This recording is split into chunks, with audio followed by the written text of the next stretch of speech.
ओम शांति। 3 अगस्त 1492 Spain से एक यात्री क्रिस्टोफर कोलंबस समुद्री यात्रा पर निकल पड़ा। उसके पास 3 नाव थी, 3 जहाज थे बड़े बड़े, और लगभग 90 लोग क्रू मेंबर्स उसके साथी। और जब वो निकल रहा था और निकलने की योजना बना रहा था और वहां की रानी के सामने अपना प्रस्ताव रखा था, सभी लोगों ने उसका विरोध किया।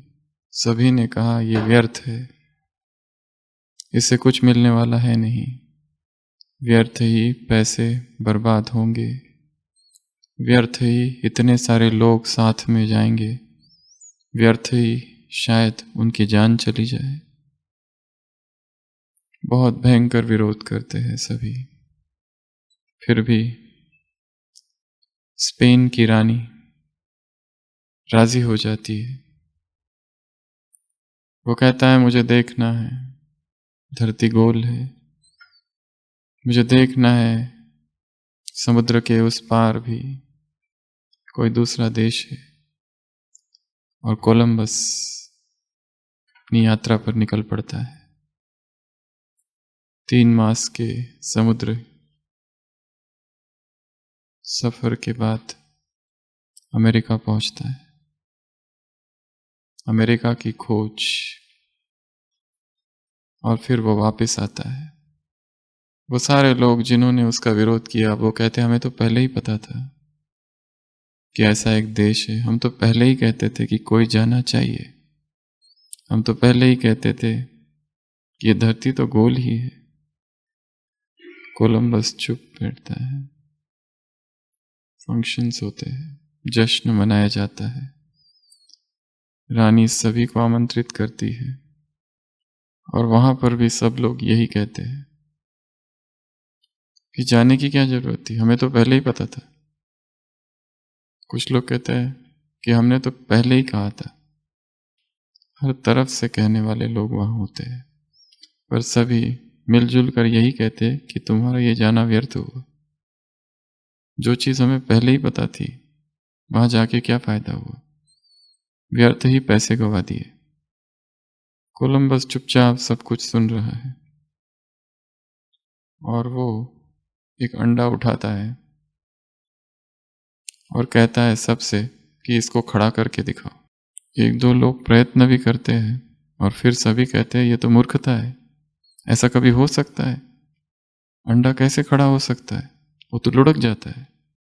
वो कहते हैं इसका दिमाग खराब हो गया। 3 मास समुद्र समुद्र समुद्र, 3 मास समुद्री यात्रा। कोलंबस उस अंडे को उठाता है, जमीन पर थोड़ा पटकता है, अंडे के नीचे की पेंदी टूट जाती है, अंडा खड़ा हो जाता है। सब लोग कहते हैं ये तो हमको पहले ही पता था, तुमने पहले बताना चाहिए था, इसमें क्या बड़ी बात है, ये तो कोई भी कर सकता है, ये तो बच्चा भी करके दिखा सकता है। कोलंबस कहता है तुम सब अजीब लोग हो, जब कोई नहीं करता तुम कहते हो ये नहीं हो सकता, और जब कोई करके दिखाता है तो तुम लोग कहते हो कि ये कोई भी कर सकता है।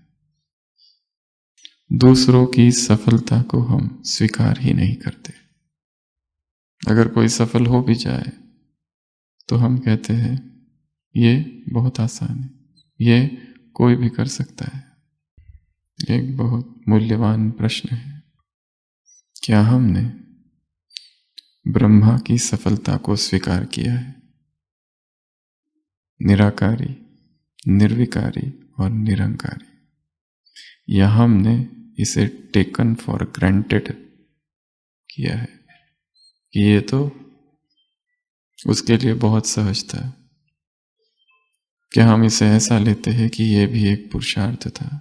क्या हम इसे ऐसा लेते हैं कि उसने जरूर कोई बहुत गहरा आंतरिक पुरुषार्थ किया होगा इस अवस्था तक पहुंचने के लिए?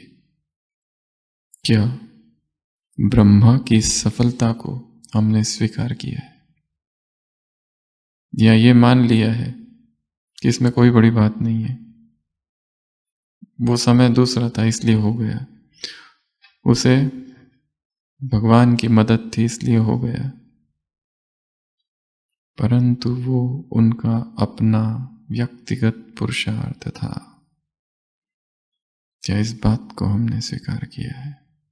सुबह की अव्यक्त वाणी, बाबा ने कहा त्रिवरदान। कौन से त्रिवरदान है? निराकारी, निर्विकारी, निरंकारी। तो आज की मुरली से सबसे पहला पुरुषार्थ, आज की मुरली से सबसे पहली ड्रिल, आज की मुरली से सबसे पहला अभ्यास, जो सुबह अमृत वेला हर दिन नियमित परमानेंटली, जब तक हम संपूर्ण नहीं बन जाते, ये एक अभ्यास करना है। सूक्ष्म वतन में बाबा के सम्मुख गए और बाबा ने अपना वरदानी हाथ रखा और क्या वरदान दिया? निराकारी भव, निर्विकारी भव, निरअहंकारी भव। हम सभी किसी न किसी रूप से अहंकार से भरे हुए। अध्यात्म की परिभाषा दो शब्दों में है अंग्रेजी में, एम्प्टिंग और इफेजिंग।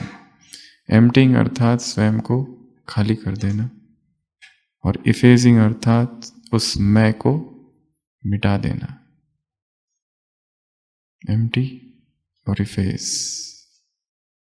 तो सबसे पहला पुरुषार्थ, सबसे गहरा पुरुषार्थ, सबसे श्रेष्ठतम पुरुषार्थ, जिस पुरुषार्थ में सारा पुरुषार्थ समाहित है, वो है निराकारी, निर्विकारी, निरंकारी। क्योंकि ये तीनों ही जब नहीं होंगे तो सेवाओं में क्या क्या होगा? निराकारी नहीं होंगे तो सेवाओं में क्या होगा? दूसरी आत्मा स्मृति स्वरूप नहीं हो पाएगी। आत्मा का तीर किसको लगता है? आत्मा को। निर्विकारी नहीं होंगे तो आत्मा का क्या होगा? शूद्र वंश से परिवर्तित हो ब्राह्मण वंशी नहीं बन पाएगी। और निरंकारी यदि नहीं है तो सेवाओं में क्या होगा? निर्माण नहीं तो निर्माण नहीं, सेवाओं में सिद्धि, सेवाओं में सफलता नहीं। तो ये तीन शब्द है, त्रिवरदान, त्रिशब्द, जिसके इर्द गिर्द सारी संपूर्णता घूमती है। संपूर्णता का केंद्र बिंदु है यह पुरुषार्थ, निराकारी, निर्विकारी और निरंकारी। तो पहली बात बताई, ये स्वीकार करो। और केवल ब्रह्मा का ही पुरुषार्थ नहीं, जिसको भी हम सफल होते देखते हैं उसकी सफलता को स्वीकार करना है कि यदि इसने ये पाया तो जरूर कुछ तो किया होगा। अचानक कोई परम धाम से टपकता नहीं है। किसी कला को लेकर सीखनी होती है, हर बात सीखनी होती है। लौकिक में ही सारी चीजें सीखनी होती है तो अलौकिक में कितना सीखना पड़ेगा। फिजिकल ड्रिल सीखनी पड़ती है तो स्पिरिचुअल ड्रिल्स भी सीखनी पड़ेगी। फिजिकल ड्रिल्स में मास्टरी अगर हो सकती है तो स्पिरिचुअल ड्रिल में भी मास्टरी हो सकती है। तो आज की अव्यक्त वाणी, स्वयं के अंदर जो खालीपन है उसको क्या करना है? भरना है। अगर खालीपन है तो क्या होता है? बुद्धि में हलचल। अगर खालीपन है तो क्या होता है? सुबह की अव्यक्त वाणी, महाराष्ट्र ग्रुप। खालीपन है तो क्या होता है? खालीपन है तो क्या होता है? पढ़ी है ना? माया को आने की मार्जिन रहेगी। ब्राह्मणों को विकारों का कोई आकर्षण नहीं है, परंतु जब जब खालीपन होगा, स्वयं बुद्धि विकारों की ओर जाएगी। बाबा की महावाक्य है, माया छोड़ेगी ही नहीं उस जगह को। जहां खालीपन है वहीं से आक्रमण होगा, और जहां खालीपन है वहां माया को आने की मार्जिन है, और जहां माया को आने की मार्जिन है वहां बुद्धि में हलचल है, जहां बुद्धि में हलचल है वहां फिर द्वंद्व है। माया आई, माया को भगाया, और इसी में ही समय जाएगा। और फिर कहेंगे कितने समय में करेंगे हम? 2 वर्ष 3 वर्ष। ब्राह्मणों के लिए स्लोगन है, अब नहीं तो कब नहीं। अब करना है, इसी समय करना है, अब करना है। नाउ मार्ग सहज है, परंतु मुश्किल हमने बनाया है। मुरलियों में बार बार एक ही शब्द आता है, सहज राजयोग। पर हमारे लिए वो सहज नहीं है, हमारे लिए क्या है? कठिन, मुश्किल राजयोग। मुरली में तो बाबा ने सेवा के संकल्पों को भी मना किया है। योग में जो आत्माएं ऊपर की अवस्थाओं में रहती है वो भरपूरता का अनुभव करती है, और जो आत्माएं नीचे की अवस्थाओं में रहती है उनमें खालीपन होता है। स्पिरिचुअल वैक्यूम, स्पिरिचुअल एम्प्टीनेस, आध्यात्मिक रिक्तता, एक अकेलापन, एक खालीपन। ये खालीपन ही खींचता है विकारों की तरफ, नहीं तो विकारों में हमें कोई रस नहीं है। पर आत्मा, प्रकृति का नियम है, कोई भी स्थान रिक्त नहीं रह सकता। Nature abhors vacuum. प्रकृति को घृणा है वैक्यूम से, रिक्तता से। जो भी स्थान रिक्त होगा भर दिया जाता है। ऐसी कोई जगह नहीं है सृष्टि पर जो खाली है। प्रकृति को पसंद ही नहीं है खालीपन। और जब ब्राह्मण अपनी प्राप्तियों से खाली हो जाते हैं तो फिर मार्जिन किसको है आने की, और कौन भरता है? माया, विकार, कमजोरी, आकर्षण। 4 लोग कार में फंस जाते हैं, लॉक हो जाती है कार। पहला कहता है हम इंजन के रास्ते से निकल जाते हैं, जल्दी करो। दूसरा कहता है नहीं, हम डिक्की के रास्ते से निकलेंगे। तीसरा कहता है क्यों ना हम दरवाजे को, हैंडल को तोड़ दे। चौथा कहता है जो करना है जल्दी करो, बारिश होने वाली है और हमारी कार में छत भी नहीं है, पूरा आसमान खुला है और हम किसने लगे इधर उधर के मार्ग से निकलने में। एक ईसाई भक्त, क्रिश्चियन डेवोटी ने अपना एक अनुभव कभी सुनाया था कि वो और उसके मित्र कार में जा रहे थे और एक भयंकर एक्सीडेंट हो गया कार का, खाई में। और उसे ऐसा अनुभव हुआ कि जीसस क्राइस्ट का हाथ उसे दिखा। उस हाथ ने उसे पकड़ लिया और उस कार से निकाल कर बाहर फेंक दिया। उसके तीनों ही मित्र मर गए, वो अकेला बच गया। An invisible hand of God. ऐसा अनुभव हुआ कि किसी ने मुझे पकड़ लिया है।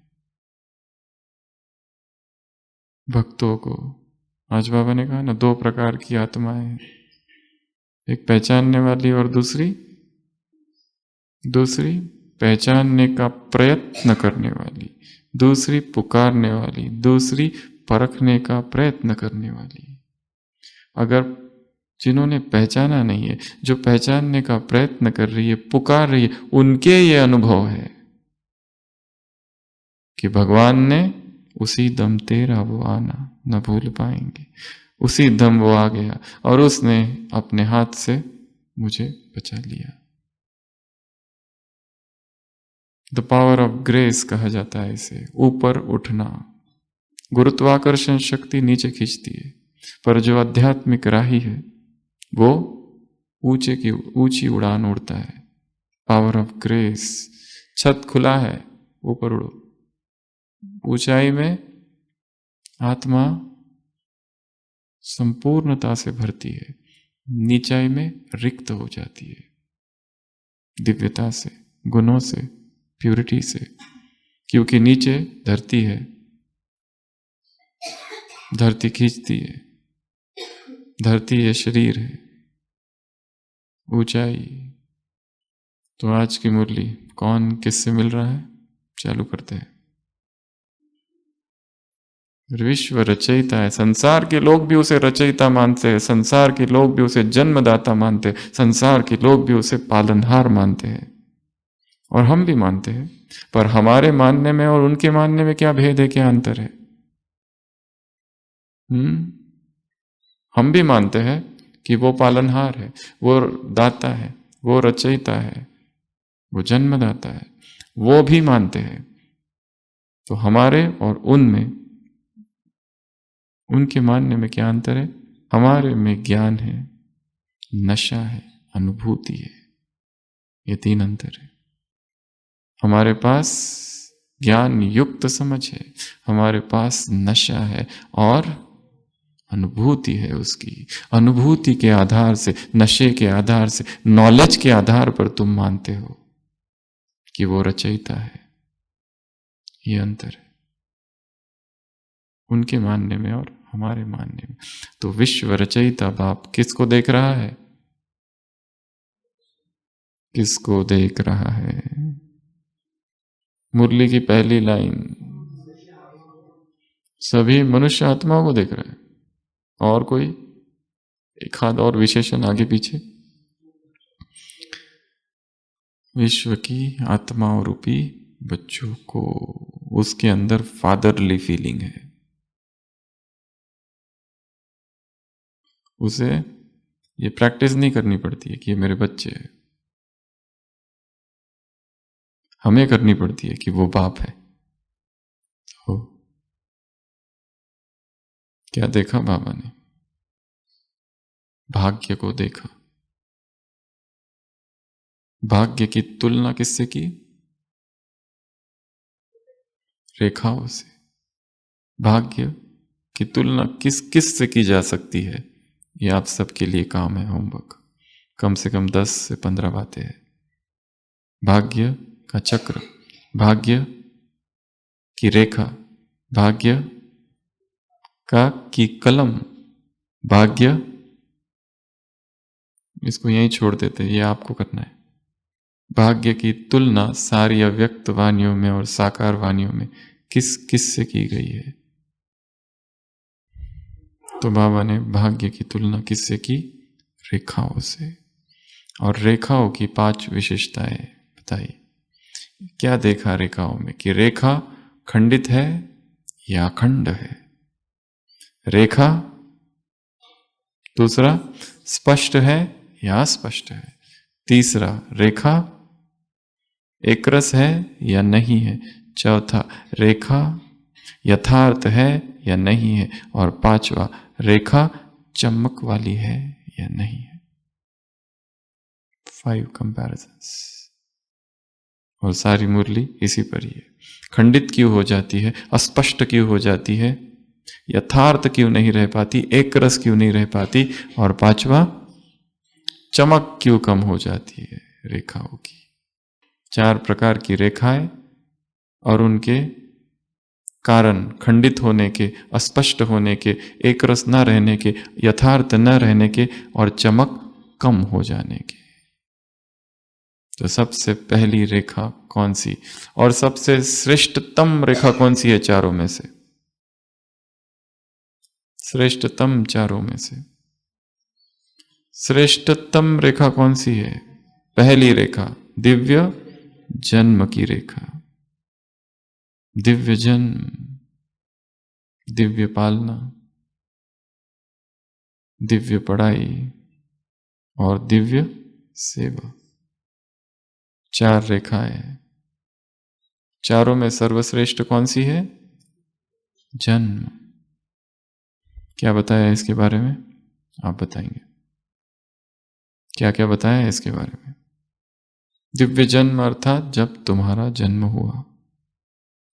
तुम्हारा क्या है ये? बर्थडे। तुम्हारा क्या है ये?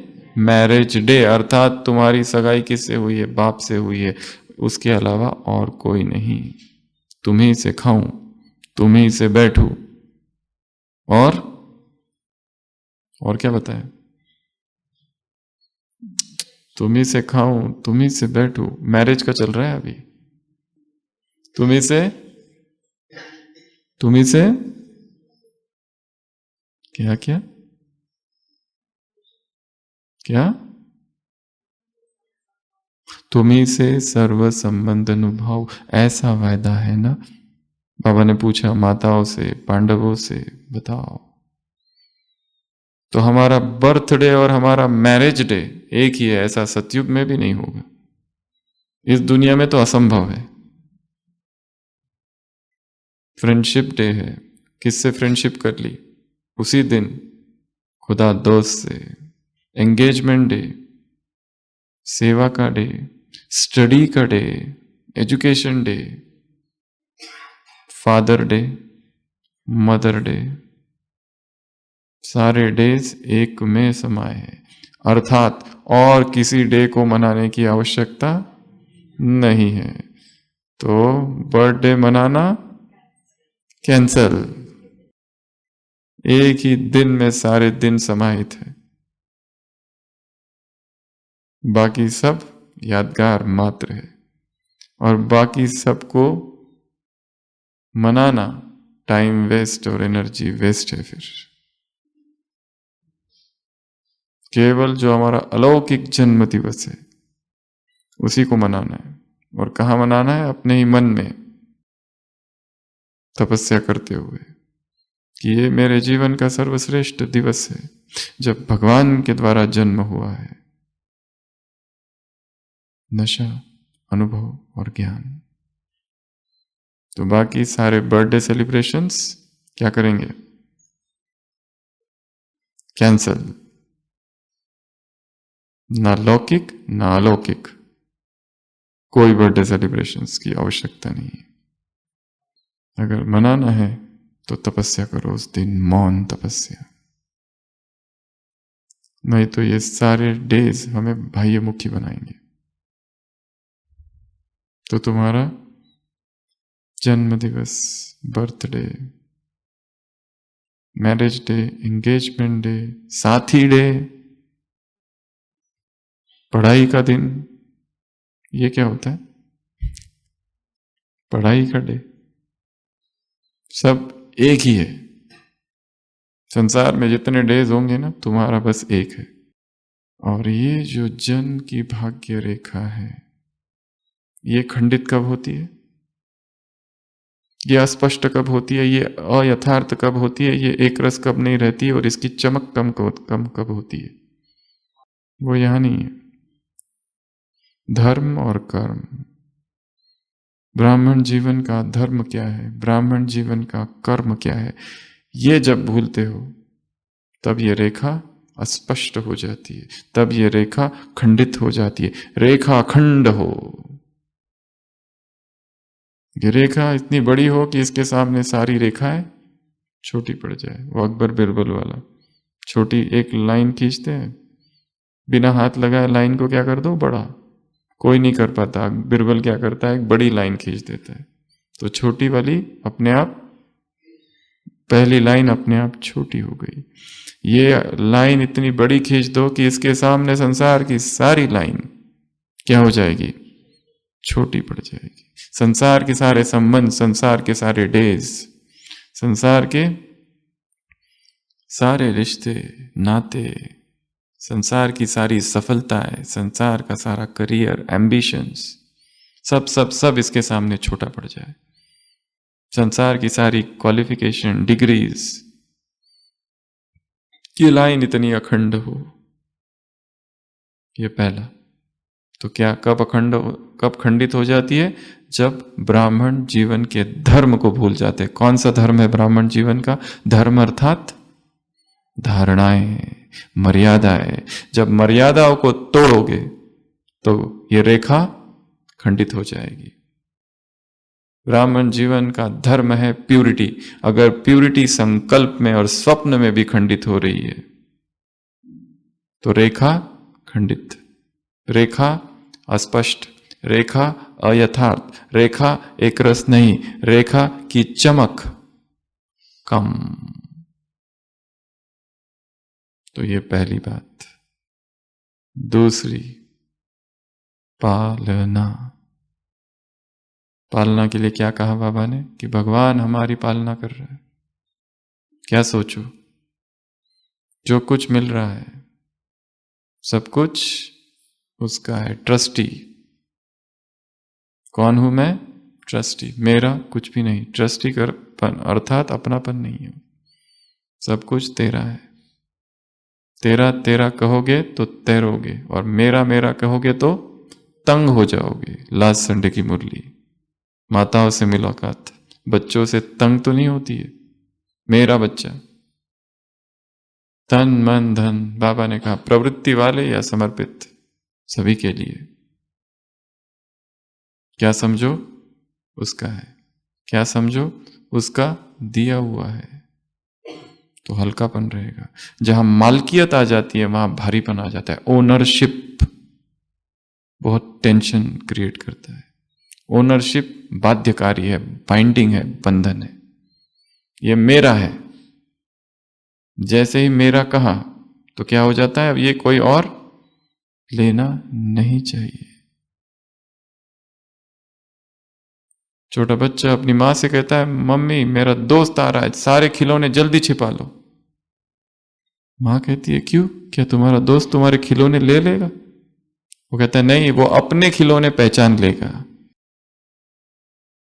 ये मेरे, ये उसके, और मेरे कोई दूसरा नहीं लेना चाहिए। अगर मैं दूसरे का लूं तो वो वापस ना लेना चाहिए। ये मालकियत है, ओनरशिप है, पॉजिटिव एटीट्यूड। जहां पॉजिटिव एटीट्यूड है, जहां ओनरशिप, मालकियत, स्वामित्व का भाव है, वहां पर बहुत दुख है, बहुत बंधन है, बहुत पीड़ा है, लगाव है, मोह है, आसक्ति है। इसलिए मेरा कुछ भी नहीं है, सब कुछ उसका है। तो फिर मैं कौन हूं? ट्रस्टी हूं, मुझे संभालने के लिए दिया गया है। ये भाव। पालना कौन करता है यहां पर? ब्रह्मा मां। कैसे पालना करता है? तुम्हारी शक्तियों से। तुमको क्या बना देता है? मास्टर सर्वशक्तिवान। अब ये तुम पर है कि उन शक्तियों को कितना कार्य में लगाया। ये रेखा खंडित कब हो जाती है, अस्पष्ट कब हो जाती है, अयथार्थ कब हो जाती है, एकरस कब नहीं रहती, और चमक कब कम हो जाती है? जब शक्तियों को कार्य में नहीं लगाओगे तब। ढेर सारी शक्तियां, इन शक्तियों के साथ खेलते रहना है, सारे दिन भर कहीं पर सहन करना है, कहीं पर समा लेना। इतनी बातें सुनने में आती है, कहीं पर समाना होगा, कहीं सहन करना होगा, कहीं पर सहयोग देना पड़ेगा, कहीं पर फटाफट समेटना होगा अपने आप को, जज करना पड़ेगा, डिस्क्रिमिनेट करना पड़ेगा, परखना होगा, निर्णय लेना पड़ेगा। अनिर्णय की अवस्था बड़ी दुखदायी अवस्था है। करूं कि नहीं करूं, जाऊं कि नहीं जाऊं, टू बी और नॉट टू बी, बीच की अवस्था है। जाऊं कि नहीं जाऊं, होगा कि नहीं होगा, करना चाहिए कि नहीं करना चाहिए, उसी में ही जीवन बीत जाता है। पर निर्णय ही नहीं कर पाते लास्ट तक। इनडिसीजन की अवस्था, इन टू माइंड्स कहते हैं अंग्रेजी में, दुविधा की अवस्था है। जितना जल्दी हो सके मन में जो भी दुविधा है उससे बाहर निकलना है। फिर इसके लिए जो कुछ करना है वो करो, और यह हर एक का व्यक्तिगत पुरुषार्थ होगा क्या करना चाहिए। तो दूसरी रेखा कौन सी है? कौन सी रेखा है? पालना की। और खंडित ना हो इसके लिए क्या करेंगे? शक्तियां। मां क्या देती है? शक्ति। और पिता क्या करता है? योग्य बनाता है। पिता योग्य बनाता है, मां शक्तिशाली बनाती है। मराठी में एक किताब है, महाराष्ट्र में श्यामची आई, श्याम की मां, साने गुरुजी। वो छोटा सा बच्चा श्याम अपने जीवन की घटनाओं का उसमें वर्णन करता है। उसकी मां है, स्ट्रिक्ट है। दिखाया है उसके पिताजी जेल में जाते हैं, स्वतंत्रता की लड़ाई चल रही है। शाम को उसके मित्र लेने आते हैं नदी में तैरने के लिए, कुएं में तैरने के लिए। वो चुप के बैठ जाता है। उसकी माँ उसके मित्रों को कहती है कि ऊपर बैठा है, ले जाओ उसको, और वो जबरदस्ती ले जाते हैं उसको।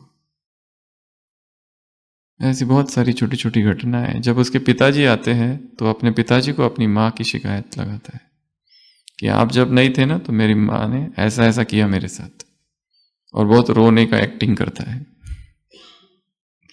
उसके पिताजी बहुत अच्छी बात कहते हैं, अगर दुनिया वाले ये कहे कि मेरा बेटा बुद्धिमान नहीं है, अगर दुनिया वाले ये कहे कि मेरा बेटा जो है वो योग्य नहीं है, उसे कुछ आता नहीं है, वो होशियार नहीं है पढ़ाई में, मुझे चलेगा। पर दुनिया वाले ये कहे कि वो डरपोक है, ये मुझे नहीं चलेगा। तो माँ बाप कैसी पालना करते हैं? शक्तियों से पालना करते हैं, शक्तिशाली बनाते हैं, योग्य बनाते हैं। तो दूसरा पालना। तीसरी रेखा कौन सी है? परमात्मा पढ़ाई की रेखा। इसमें क्या करना है? ये रेखा अस्पष्ट कब हो जाती है, ये रेखा धूमिल कब हो जाती है, ये रेखा अखंड क्यों नहीं रह पाती?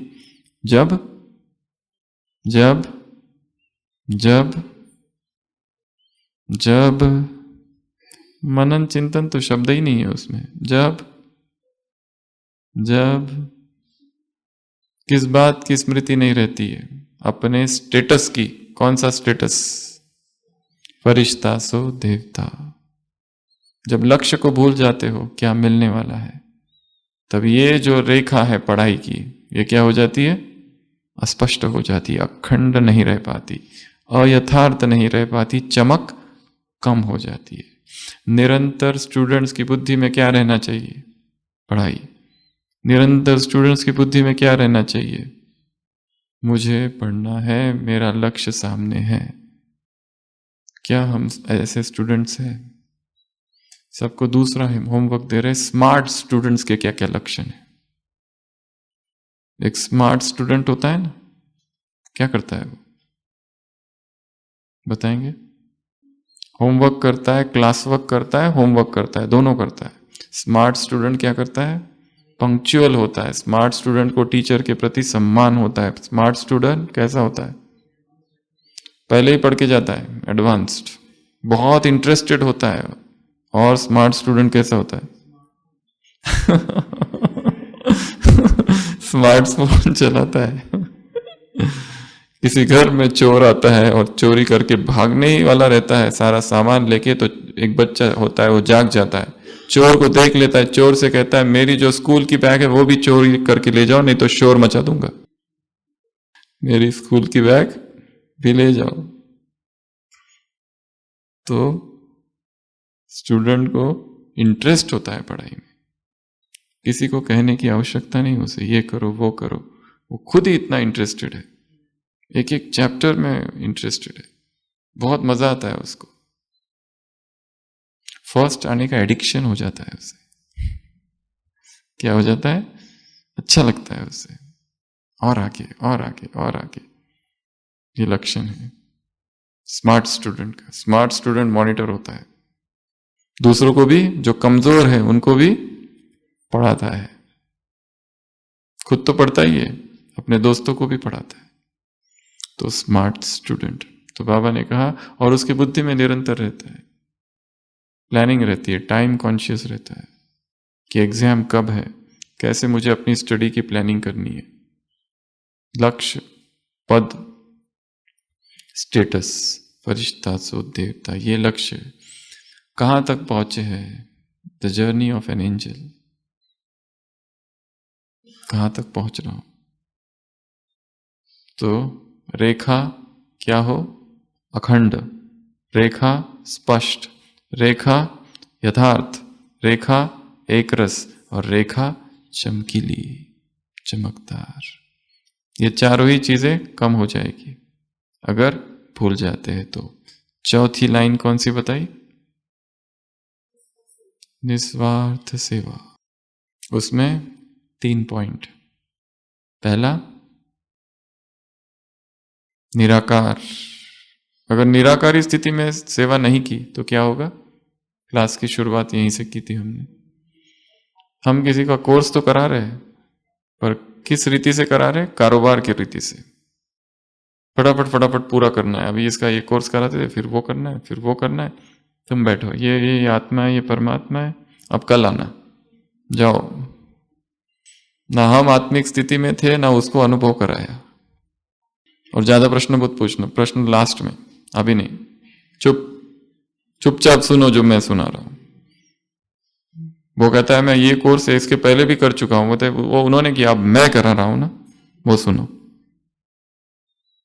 ट्रेन में मिलते हैं ना लोग,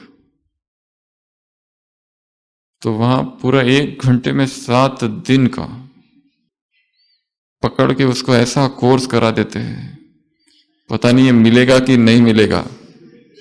ऐसी बेरहमी से रहम करते उस पर,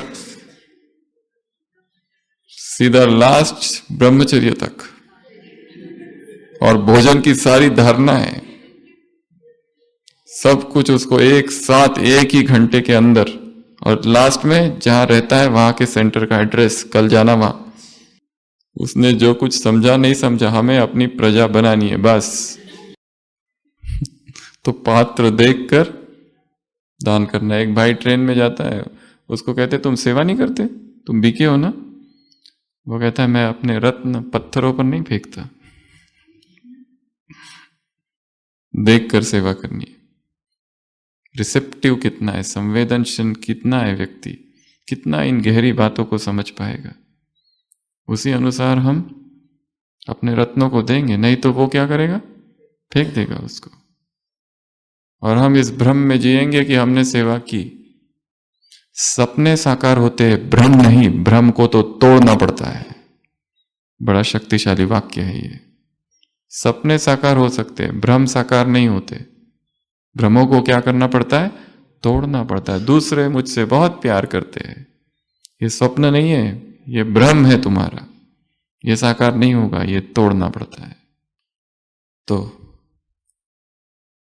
सेवा, सबसे पहली बात, निराकारी स्थिति, सोल कॉन्शियस स्टेज में की हुई सेवा अगर होगी तो वही सेवा उस आत्मा को स्मृति स्वरूप बनाएगी। अगर नहीं है तो वो स्मृति स्वरूप नहीं बनेगी। ये पहली बात। दूसरा, हम खुद में ही यदि विकार है और हम कोर्स कर रहे हैं, कोर्स कराना बड़ा आसान है, वो अभ्यास है, प्रैक्टिस हो गई है, इतनी बार कराए ना।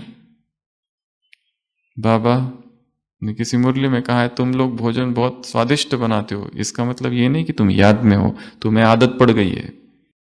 इसलिए जितनी निर्विकारी अवस्था होगी, जो हम सिखा रहे हैं दूसरों को, उसके हम खुद स्वरूप है, तो ही शूद्र वंशीय आत्माएं परिवर्तित हो ब्राह्मण वंशी बनेगी। जितनी हमारी चेतना निर्विकारी है, निर्विकार आत्मा उड़ती रहती है, नाचती रहती है, झूमती रहती है निर्विकारिता में। मनोहर इंदिरा दादी को लोग कहते थे ये तुम्हारे कुमार खाते पीते सोते नाचते गाते झूमते रहते, काम तो कुछ करते नहीं। दादी कहती थी यही तो कर सकते हैं ये, संसार के लोग गाएंगे नाचेंगे कूदेंगे, वो पहले ही दुखों में डूबे हुए हैं। जो पवित्र है वही नाचते गाते और झूमते हैं, क्योंकि हल्के है वो, उन्हें कोई चिंता नहीं है, निर्बंधन है वो। ये कुमार जो कर सकते दूसरा कोई नहीं कर सकता संसार में। संसार तो दुख दर्द पीड़ा आक्रोश में डूबा हुआ है। वो कैसे नाचेंगे, वो कैसे गाएंगे, उन्हें कैसी खुशी हो सकती है? वो तो ये केवल जिन्होंने रूहानी शराब पी रखी है, अलमस्तों की सभा है, बस वही नाच सकते हैं। निर्विकारिता। यदि हमारे अंदर झूठ है और हम सत्य की शिक्षा दूसरों को दे, बहुत अच्छे तरीके से दे, हमारी भाषा बहुत अच्छी हो, व्याकरण परफेक्ट हो, धारा प्रवाह वाणी हो, फ्लुएंट स्पीच, प्रभाव पड़ेगा क्या?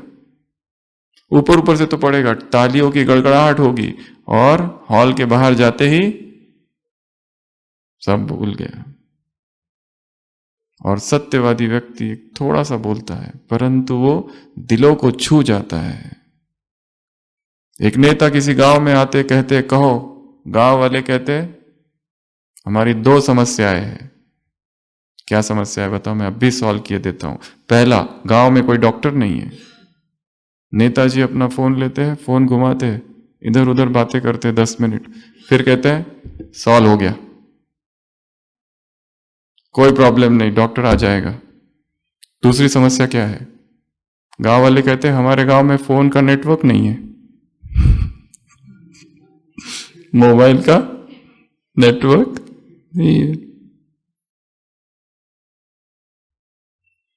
हमें यदि झूठ है तो हम सच की शिक्षा नहीं दे सकते। तो दूसरा निर्विकारिता, और तीसरा निरंकारी।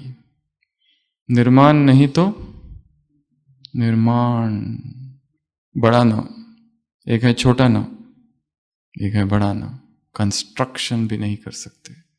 छोटा न अर्थात मान रहित, निरंकारी, मान की कामना रही, वो नहीं है तो निर्माण, सफलता, सेवा में नहीं हो सकती। अगर अहंकार है तो रेखा खंडित, अगर विकार है तो रेखा खंडित, अगर निराकारी अवस्था नहीं तो रेखा खंडित। तो कितनी रेखाएं हो गई? 4। पहली जन्म, दूसरी पालना, तीसरी पढ़ाई, चौथी सेवा। 4 रेखाएं। गीता पाठशाला वालों से बाबा ने बातें की, क्या कहा उनसे? गीता पाठशाला वालों से क्या कहा? हे अर्जुन, है अभी अमृत वेला किया जाने वाला, अमृत नहीं मुरली के समय यह प्रयोग करना है। रथ पर मैं बैठा हूं, बाबा ने कहा खुद को अर्जुन समझो और भगवान मुझे गीता सुना रहा है, यह अभ्यास करो। तो अमृत वेला क्या समझना है? मैं कहां खड़ा हूं? रथ पर हूं। धर्म क्षेत्रे कुरुक्षेत्रे दोनों तरफ सेनाएं हैं और भगवान मेरे रथ पर बैठा हुआ है और मुझे श्री भगवान उवाच गीता सुना रहा है। हे अर्जुन, हे कौन्तेय सुन, राजविद्या राजगुहम पवित्रमिदमुत्तमम्। हे अर्जुन सुन, मैं जो सुना रहा हूं वो राजविद्या है, पवित्र को पवित्र करने वाली है। प्रत्यक्षावगमम धम्य, भगवान की वाणी सुननी है। यह अभ्यास कब करना है? मुरली सुनते समय। हे अर्जुन कौन है? मैं, हम नहीं, मैं, मुझे सुनाई जा रही है, मेरे लिए वो भगवान आया हुआ है। जैसे अभी अभी वो प्रकट हुआ है वैसे अभी अभी मैं प्रकट हुआ हूं। कितना अच्छा अभ्यास है ये। फर्स्ट। और क्या कहा गीता पाठशाला वालों को?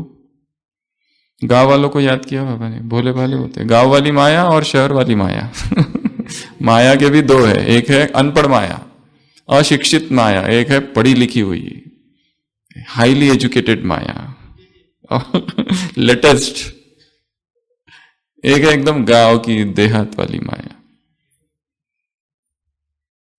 तो बाबा ने कहा गांव वालों को गांव वाली माया आती है शहर वालों को शहर वाली माया। तो माया के भी 2 रूप है। गीता पाठशाला अर्थात चक्रवर्ती बनना, बिजी रहना, टीचर्स को भी अच्छा है। तो माया के हर रूप को जानना है, गांव वाला रूप भी और शहर वाला रूप भी, ठीक है। उसके बाद में टीचर्स से मुलाकात, क्या कहा? क्या कहा? टीचर्स, दुकान और घर, ये क्या है मधुबन? घर, और वो क्या है? दुकान। तो घर में बैठे हुए सोते समय भी लोगों को क्या याद आता है? दुकान। ऐसा ना हो, ऐसा नहीं होना चाहिए। टीचर अर्थात समर्पित, समर्पण अर्थात जब चाहो तब बुद्धि को 1 सेकंड में जहां चाहो वहां टिका सको, जिस स्थिति में चाहो उस स्थिति में टिका सको। मधुबन में है तो सेवाधारी, सेवा में है तो मधुबन, इधर उधर कहीं पर भी जा सको। ये है टीचर्स। दूसरा, टीचर्स ने प्रश्न पूछा सेवा के समय क्या होता है? योग के समय सेवा के संकल्प। बाबा ने कहा यह भी नहीं होना चाहिए, अशरीरीपन, निराकारी, निर्विकारी, निरंकारी, ये भी नहीं होना चाहिए कि सेवा के संकल्प आते रहे, नहीं तो क्या होगा? फेल। कंट्रोलिंग पावर नहीं, और कंट्रोलिंग नहीं तो रूलिंग नहीं, और रूलिंग नहीं तो रूलर कैसे बनेंगे फिर? तो ये भी एक अभ्यास है। 1 सेकंड में सूक्ष्म वतन, परम धाम, मधुबन, 4 धाम, केंद्र, सेवा, अभी अभी सेवा की, अभी अभी योग, अभी अभी बहुत बात की और अभी अभी चुप, पिन ड्रॉप साइलेंस। तो ये अभ्यास करना है। तो मुरली में कितनी सारी, ढेर सारी सूक्ष्म बातें यहां वहां छिपी हुई है। जितना होमवर्क बनाना चाहो बना सकते हैं, निकालना है उसको। कई बार पढ़ना, एक बार पढ़ने से नहीं होगा। पढ़ाई की लाइन यदि अखंड रखनी है तो निरंतर ज्ञान ही बुद्धि में, और कुछ भी नहीं। बाकी सभी व्यर्थ बातें हटा देनी है। मुरली को पढ़ते रहना, पढ़ते रहना, पढ़ते रहना, तब तक जब तक पी ना लो उसको पूरा के पूरा।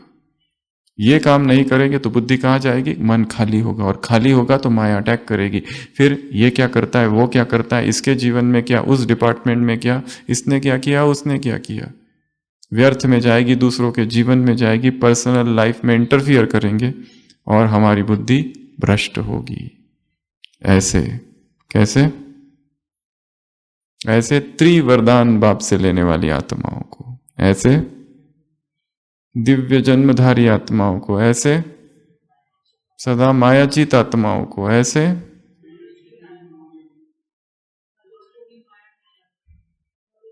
नॉलेजफुल आत्माओं को, नशे वाली आत्माओं को, अनुभवी आत्माओं को, ऐसे पावरफुल आत्माओं को, ऐसे परमात्मा पालना में पलने वाली आत्माओं को, ऐसे निराकारी, निर्विकारी, निरंकारी के लक्ष्य को प्राप्त करने वाली आत्माओं को, ऐसे निस्वार्थ सेवा करने वाली आत्माओं को, ऐसे पढ़ाई के स्टेटस को स्मृति में रखने वाली आत्माओं को, ऐसे तीव्र पुरुषार्थी आत्माओं को। यह है तीव्र पुरुषार्थ, अब नहीं तो कब नहीं, ऐसे अखंड भाग्यवान आत्माओं को, ऐसे नष्टो मोहा बंधन मुक्त आत्माओं को, बाप को भी अपना वारिस बनाने वाली आत्माओं को, ऐसे सहनशील आत्माओं को, ऐसे सरल चित्त आत्माओं को, ऐसे दिल तख्त नशीन सो भविष्य तख्त नशीन, राज्य तख्त नशीन के अधिकारी आत्माओं को, ऐसे सेकंड हे अर्जुन आत्माओं को, ऐसे अब नहीं तो कब नहीं, ऐसे सर्व खजानों को विल करने वाली ब्राह्मण सो फरिश्ता, ऐसे